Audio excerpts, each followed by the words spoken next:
International standards తో quality education అందిస్తుంది futuristic edu initiatives. Hi hello నమస్తే, welcome back to iDream media. ఈరోజు మనతో ఉన్నారు 30 ఇయర్స్గా లా ప్రాక్టీస్ చేస్తూ ముఖ్యంగా ఇమ్మిగ్రేషన్ మనకి లాయర్గా ఉన్న రాహుల్ రెడ్డి గారు మనతో ఉన్నారు. ఈ స్టూడెంట్ వీసాకు సంబంధించి ఓపీటీ అండ్ స్టెమ్ ఎక్స్టెన్షన్ గురించి ఈరోజు ఎపిసోడ్లో మాట్లాడబోతున్నారు. మీకు ఏ డౌట్స్ ఉన్నా సరే కామెంట్ సెక్షన్లో మెన్షన్ చేయండి. దానిపై మరిన్ని సిరీస్ ఎపిసోడ్స్ రానున్నాయి. Hi sir. నమస్కారం అండి. బాగున్నారా? బాగున్నాను sir. How are you? Good good. Sir, ముఖ్యంగా స్టూడెంట్ వీసా మీద ఎవరైతే వెళ్తూ ఉంటారో వాళ్ళు ఇనిషియల్ పీరియడ్లో వాళ్ళకి ఓపీటీ మీద ఇచ్చే ఈ టైం పీరియడ్ అనేది ఏ విధంగా ఉంటుందంటారు? లేటెస్ట్గా దాని మీద ఎటువంటి అప్డేట్స్ రానున్నాయంటారు? ఇప్పుడు నార్మల్గా డిగ్రీ చేసేటప్పుడు కానీ బ్యాచిలర్స్ కానీ మాస్టర్స్ చేయగానే మన పిల్లలు ఎక్కువ మంది మాస్టర్స్ పోతుంటారు కాబట్టి మాస్టర్స్ గురించి ఎక్కువ మాట్లాడదాం. మాస్టర్స్ డిగ్రీ అయిపోయిన తర్వాత వాళ్ళకు ఓపీటీ అని 1 year వర్క్ పర్మిట్ ఇస్తారండి. ఆ వర్క్ పర్మిట్ వచ్చినప్పుడు వాళ్ళు కంపల్సరీ వర్క్ చేయాలన్నట్టు. ఓకే. వాళ్ళకు ఒకవేళ జాబ్ రాకపోతే ఆ ఓపీటీ అనేది క్యాన్సిల్ అవుతుంది. వాళ్ళకు ఒక ట్రాకింగ్ సిస్టమ్ ఉంటుంది, సివిస్ ట్రాకింగ్ సిస్టమ్ అని ఉంటుంది అన్నట్టు.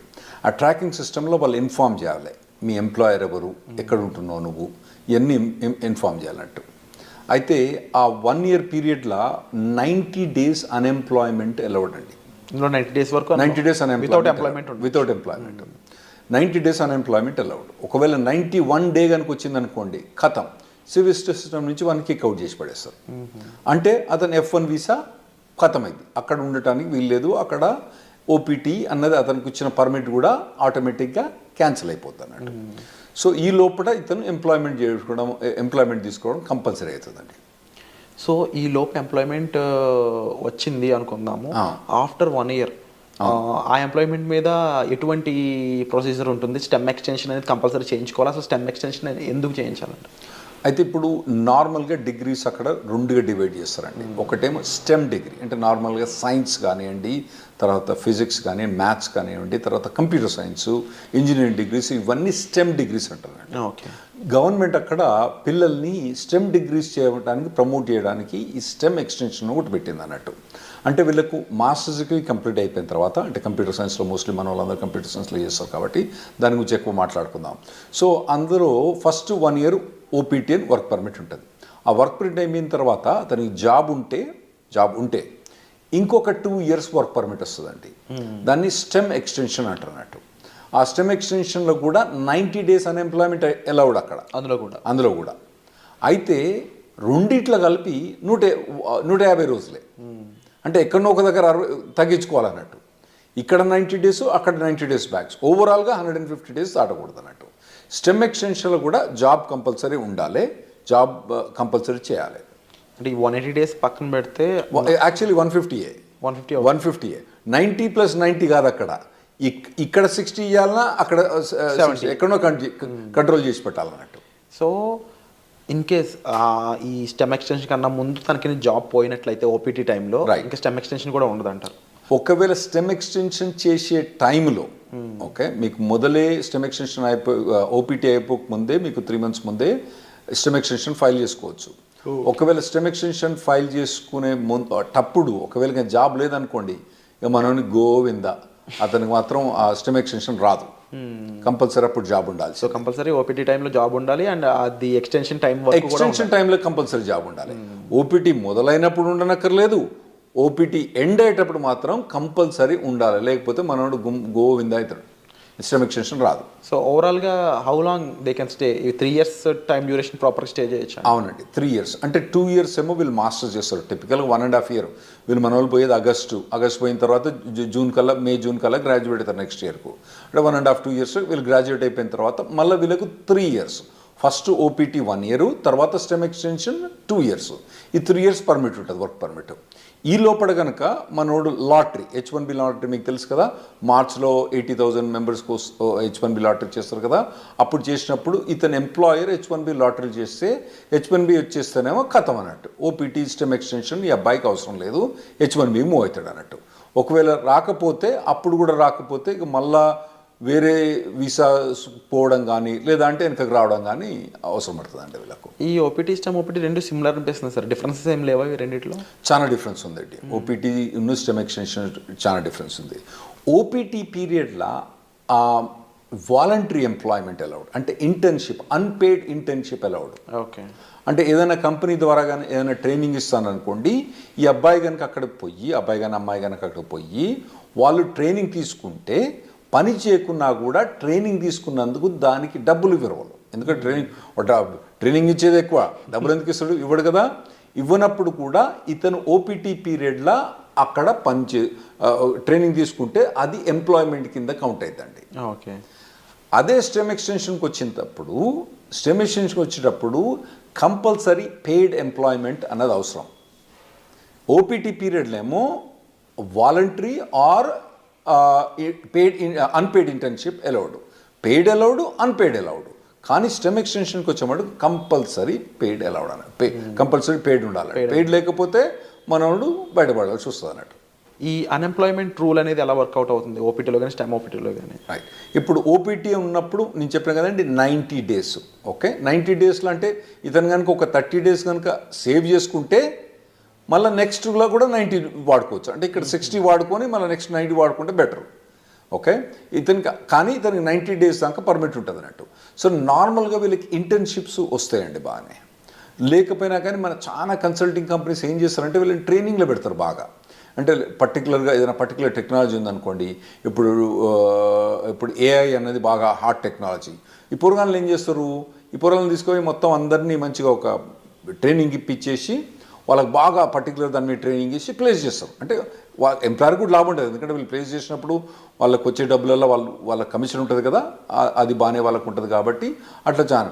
సో ఓపీటీ పీరియడ్ అన్నప్పుడు నార్మల్గా అయితే మన వాళ్ళు ఎవరికి కూడా ఇబ్బంది ఉండకూడదండి. ట్రైనింగ్ బాగానే ఇస్తారు, ట్రైనింగ్ బాగానే ఇచ్చే కంపెనీలు ఉన్నాయి, వీళ్ళు తీసుకునే కంపెనీ. స్టెమ్ ఎక్స్టెన్షన్కి వచ్చేటప్పుడు మాత్రం ఇబ్బంది అయింది. ఎందుకంటే స్టెమ్ ఎక్స్టెన్షన్ మీద ఉన్నప్పుడు పేమెంట్ అన్నది, పెయిడ్ జాబ్ అన్నది ఉండాలి కదా. అప్పుడు పెయిడ్ జాబ్ ఇంకా లేకపోతే మాత్రం మన వాళ్ళకి ఇబ్బంది అవుతుందండి అప్పుడు. సో ఓపీటీలో టైంలో అన్ఎంప్లాయ్మెంట్ అనేది ఉండకూడదు, అట్లీస్ట్ ఇంటర్న్గానే పనిచేసి ఉండాలి. రైట్. లేకపోతే కంపల్సరీ వెనక్కి రావాల్సిందే తప్ప.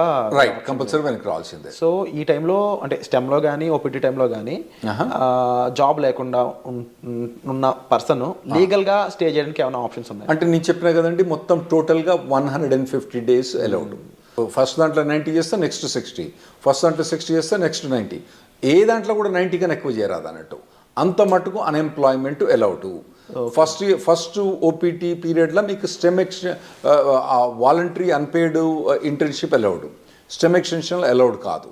సో మీరు అన్నది కరెక్ట్. ఒకవేళ కనుక ఆ 150 days కూడా క్రాస్ అయితే అతను లీగల్ స్టేటస్ పోద్ది. ఇవన్నీ ఇన్ఫర్మేషన్ ట్రాకింగ్ ఎక్కడ ఉంటుంది అంటే సివిల్ సిస్టంలో ట్రాకింగ్ ఉంటుంది అన్నట్టు. వాళ్ళు ట్రాక్ చేస్తూ ఉంటారు అన్నట్టు. ఇవన్నీ వీళ్ళు చెప్పాలి, పిల్లలు పోయి వాలంటీర్గా నాకు జాబ్ పోయింది పోలేదని. అందులో కూడా ఇన్వెస్టిగేషన్స్ అవుతా ఉంటాయి అప్పుడప్పుడు. ఒకవేళ మనోడు జాబ్ చేస్తాడనుకోండి, జాబ్ పోయిందనుకోండి, వీడు చెప్పలేదనుకోండి, దెన్ అతనికి ప్రాబ్లం రావచ్చు. ఇంకోటి ఏంటంటే కంపెనీ కూడా ఇన్ఫార్మ్ చేస్తుంది కాలేజ్కు, అరే నాయన మా దగ్గర పనిచేస్తాడు కానీ ఇప్పుడు వీడు మా దగ్గర లేడు అని చెప్పి వాళ్ళు కంపెనీకి ఇన్ఫార్మ్ చేస్తారు, మన యూనివర్సిటీకి ఇన్ఫార్మ్ చేస్తే వీళ్ళని టర్మినేట్ అయిపోతారు అన్నట్టు. సో ఆ పీరియడ్లో ఎంప్లాయ్మెంట్ అనేది చాలా అవసరం అండి. అయితే ఈ స్టెమ్ ఎక్స్టెన్షన్లో 40 hours జాబ్ అవసరం లేదు, 25-30 hours జాబ్ కూడా చేసుకోవచ్చు. ఒకవేళ కనుక అతనికి తక్కువ జాబ్ ఏదైనా దొరికిందనుకోండి, తక్కువ టైంలో దొరికిందనుకోండి, స్టెమ్ ఎక్స్టెన్షన్లో ఆ 25 hours 30 hours కూడా చేసుకోవచ్చు అన్నట్టు. ఇది స్టెమ్ ఎక్స్టెన్షన్ ఫస్ట్ 1 year కాదు, తర్వాత నెక్స్ట్ 2 yearsలో. ఓపీటీలో ఇన్ కేస్ ఈ ఫ్రీ జాబే ఉంది, ఇంకా అవును, నెక్స్ట్ స్టెమ్ ఎక్స్టెన్షన్ ముందు కూడా ఫ్రీ జాబే ఉంది అంటే ఓపీటీ నుంచి స్టెమ్ ఎక్స్టెన్షన్ పోయేటప్పుడు ఆ స్టెమ్ ఎక్స్టెన్షన్ జాబ్ అన్నది కంపల్సరీ పెయిడ్ జాబ్ ఉండాలి. లేకపోతే యుఎస్సిఎస్ పర్మిషన్ ఇవ్వదు, స్టెమ్ ఎక్స్టెన్షన్ ఇవ్వదు. సో లీగల్గా వీళ్ళు ఎలాంటి అప్లై చేయొచ్చు? ఫర్ ఎగ్జాంపుల్ అప్పటికి జాబ్ ఫైండ్ అవుట్ చేయకపోతే లీగల్గా ఇంకేం చేయలేరు అంటారా? అవునండి. స్టెమ్ ఎక్స్టెన్షన్ అప్పుడు కనుక ఒకవేళ కనుక ఫస్ట్ 1 yearలోనేమో వీళ్ళకి ఇంటర్న్షిప్ జాబ్స్ ట్రైనింగ్స్ బాగానే ఉంటుంది. ఆ తర్వాత కనుక వీళ్ళకు ఒకవేళ కనుక పెయిడ్ జాబ్స్ కనుక దొరకకపోతే ఖతం. సో వీసా చేంజ్ అవ్వడం లాంటి ప్రొసీజర్ ఏమైనా ఫాలో అవ్వచ్చు? అవునండి. అప్పుడు వాళ్ళు B2కు చేంజ్ ఆఫ్ స్టేటస్ ఫాలో కావచ్చు, లేదంటే మళ్ళీ కాలేజ్ పోయి ఇంకో మాస్టర్స్ డిగ్రీ చేయొచ్చు, మళ్ళీ లేదంటే డాక్టరేట్ డిగ్రీ చేయొచ్చు, లేదంటే వాళ్ళకు ఒకవేళ H4 ఆప్షన్ ఉంటే H4 చేయొచ్చు, లేదా ఇండియాకి రావాలన్నా ఇండియాకి రావచ్చు, లేదా కెనడాకి పోవన్నా కెనడాకి పోవచ్చు. సో అప్పుడప్పుడు మన వాళ్ళు జనాలు వచ్చి చెప్తా అంటారు, నేను 2 మాస్టర్స్ డిగ్రీ చేసిన 3 మాస్టర్స్ డిగ్రీ చేసిన అంటారు. వీళ్ళు ఏంది అక్కడ 2 మాస్టర్స్ డిగ్రీ చేసింది ఎందుకు, ఆడ పోయి వాళ్ళు ఏదో మాస్టర్స్ డిగ్రీ ఇంకో మాస్టర్ డిగ్రీ ఉంటే వాల్యుయేషన్ అని కాదు. 90% ఆఫ్ ద మెంబర్స్ ఏమవుతారంటే వాళ్ళు అక్కడ ఉండటానికి వేరే మాస్టర్స్ డిగ్రీ చేస్తారు. అది ఇంకోటి మీరు అడగొచ్చు ఏంటంటే, మరి ఇంకో మాస్టర్స్ డిగ్రీ చేస్తే మళ్ళీ 3 ఏళ్ళు పర్మిట్ వస్తుందా? గ్రేస్ పీరియడ్స్ ఎలా ఉంటాయి అసలు? ఒక లెవెల్ ఆఫ్ డిగ్రీకి ఒక ఓపీటీ ఒక స్టెమ్ ఎక్స్టెన్షన్, ఇంకో లెవెల్ ఆఫ్ డిగ్రీకి ఒక ఓపీటీ ఒక స్టెమ్ ఎక్స్టెన్షన్. అంటే బ్యాచిలర్స్ డిగ్రీకి ఓపీటీ స్టెమ్ ఎక్స్టెన్షన్ ఉంటుంది, మాస్టర్స్ డిగ్రీకి ఓపీటీ స్టెమ్ ఎక్స్టెన్షన్ ఉంటుంది, మళ్ళీ డాక్టరేట్ డిగ్రీ ఉంటుంది. మనోళ్ళు చాలా మంది పోయేది మాస్టర్స్ డిగ్రీకి కాబట్టి వాళ్ళు మాస్టర్స్ డిగ్రీ చేసినప్పుడు ఒక ఓపీటీ ఒకటి స్టెమ్ ఎక్స్టెన్షన్ అంటే 3 ఏళ్ళు వర్క్ పర్మిట్ ఉంటుంది. ఈ లోపల కనుక వాళ్ళకు జాబ్ పోతే వాళ్ళు మళ్ళీ వేరే మాస్టర్స్ జాయిన్ అయ్యి మళ్ళీ మాస్టర్స్ తీసుకుంటే మళ్ళీ ఓపీటీ అన్నది రాదు. ఓవరాల్గా మాస్టర్స్ అనే దానికి ఒకే ఓపీటీ ఒకటే మళ్ళీ మాస్టర్ చేసి ప్రతిసారి మాస్టర్ చేసినప్పుడల్లా ఓపీటీ మళ్ళీ అది వస్తుందా? రాదు. అండ్ ఇన్ కేస్ జాబ్ వచ్చాక జాబ్ ఛాలెంజెస్ అనేవి ఏ విధంగా ఉంటాయి వీళ్ళకి? ఉంటాయండి, జాబ్ ఛాలెంజెస్ బాగా టఫ్గా ఉంటాయి. ఎందుకంటే వీళ్ళు నార్మల్గా కన్సల్టింగ్ కంపెనీ ద్వారా పోతారు కాబట్టి వీళ్ళకి జాబ్ డ్యూటీస్ హెవీగా ఉంటాయి, జాబ్ ఛాలెంజెస్ ఉంటాయి. నేను నార్మల్గా స్టూడెంట్స్కి ఏం చెప్తా అంటే, ఇక్కడ మీరు ఇంజనీరింగ్ చేసేటప్పుడు, ఇండియాలో ఇంజనీరింగ్ చేసేటప్పుడు మీరు ఇంటర్న్షిప్స్ చేయండి. వేరే కంపెనీస్లలో సాఫ్ట్వేర్ కంపెనీస్లో ఇంటర్న్షిప్ చేయండి. ఇక్కడ నాకు తెలిసి ఇక్కడ చాలా software companies they are ready to take ఈ ఇంటర్న్స్ తీసుకుంటాను రెడీ ఉంటారండి. ఇంటర్న్షిప్ చేయండి, తర్వాత పర్టికులర్గా ఏ సాఫ్ట్వేర్ మీద కానీ ట్రైనింగ్ చేయండి, మోడల్ ప్రాజెక్ట్స్ చేయండి. ఇటువంటివన్నీ మీరు ఫస్ట్ ఇయర్ నుంచి చేసుకుంటే రావాలన్నట్టు. అంటే ఎలాంటి ఇండస్ట్రీస్ మోస్ట్లీ ఓపీటీని స్టెమ్ని ఎక్కువ రిక్రూట్ చేసుకుంటాయంట? ఇప్పుడు అంటే మన వాళ్ళందరూ ఐటీలో పోతుండ్రు కాబట్టి ఐటీ ఇండస్ట్రీ గురించే మనకి ఎక్కువ ఉంటాయి. అంటే వేరే ఇండస్ట్రీ అంత మెచ్యూర్ కాలే. ఇప్పుడు వేరే మెకానికల్ ఇంజనీర్ కానీ సివిల్ ఇంజనీర్ కానీ వీళ్ళకి పోతే వీళ్ళకు ఓపీటీ మీద జాబ్ కానీ మెకానికల్ ఇంజనీర్ వాటి మీద ఓపీటీ స్టెమిషన్ చాలా కష్టమైంది అబ్బాయిలకు వాళ్ళకు. అదే ఐటీలో పోయిన వాళ్ళకి ఏంటంటే వీళ్ళకి ఒక పాత్వే ఉన్నది ఆల్రెడీ. చాలా మటుకు జాబ్ ఆపర్చునిటీస్ బాగానే ఉన్నాయి. కాకపోతే మన పిల్లలు ఏం చేయాలంటే మొదటి నుంచే వీళ్ళు ట్రైన్ కావాలి. ఏదైనా పర్టికులర్ టెక్నాలజీ ఎంచుకొని వీళ్ళు ఫస్ట్ ఇయర్ బ్యాచిలర్స్ డిగ్రీ కానీ సెకండ్ ఇయర్ బ్యాచిలర్స్ డిగ్రీ కానించి అప్పటి నుంచి ఏదైనా టెక్నాలజీ ఎంచుకొని పోవాలి. తర్వాత ఏంటంటే మధ్యలో టెక్నాలజీ చేంజ్ అయిందనుకోండి, చేంజ్ కావాలి దానికి టెక్నాలజీ. ఎందుకంటే టెక్నాలజీ ఎంత ఫాస్ట్గా చేంజ్ అవుతుందంటే ఆర్టిఫిషియల్ ఇంటెలిజెన్స్ ఏంటంటే 3 ఏళ్ల కింద దాని పేరేం లేదు, నవిడియా పేరేం లేదు. ఇప్పుడు అది number 1 company in the world అయిపోయింది. సో అట్లా టెక్నాలజీస్ అన్ని ఇప్పుడు అందరూ ఎవ్వరు కూడా ఆర్టిఫిషియల్ ఇంటెలిజెన్స్ అంటున్నారు అన్నట్టు. అది